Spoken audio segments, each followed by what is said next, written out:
মহাকাশ ভ্রমণে পর্যটকদের আকৃষ্ট করতে গেল কয়েক দশক ধরেই কাজ করছেন অ্যামাজনের প্রতিষ্ঠাতা জেফ বেজোস। তৈরি করেছেন ব্লু অরিজিন নিউ শেপার্ড নামের একটি রকেট।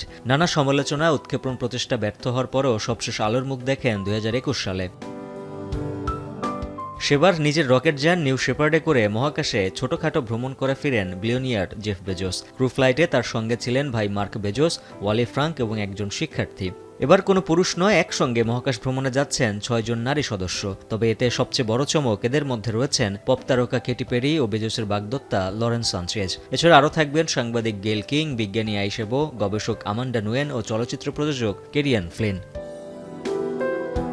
এক বিবৃতিতে ব্লু অরিজিন জানায়, NS-31 মিশনে পাঠানো হচ্ছে তাদের 59 ফুট লম্বা সাব অরবিটাল মহাকাশযান নিউ শেপার্ড রকেট ক্রুদের নিয়ে মহাকাশে যাবে। সেখানে পৌঁছে পৃথিবীর চমকপ্রদ দৃশ্য উপভোগের সুযোগ পাবেন যাত্রীরা, পাশাপাশি অনুভব করবেন মাইক্রোগ্রাভিটি। মাত্র কয়েক মিনিটের এই যাত্রা শেষে পশ্চিম টেক্সাসের মরুভূমিতে প্যারাসুটের সহায়তায় অবতরণ করবেন তারা। যদিও এই ভ্রমণের দিনক্ষণ এখনও নির্ধারণ করেনি ব্লু অরিজিন।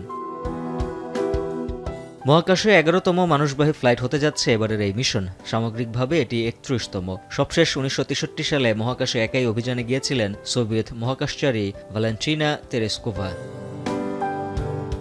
উজ্জ্বল হাফিজ, এখন বিশ্ব।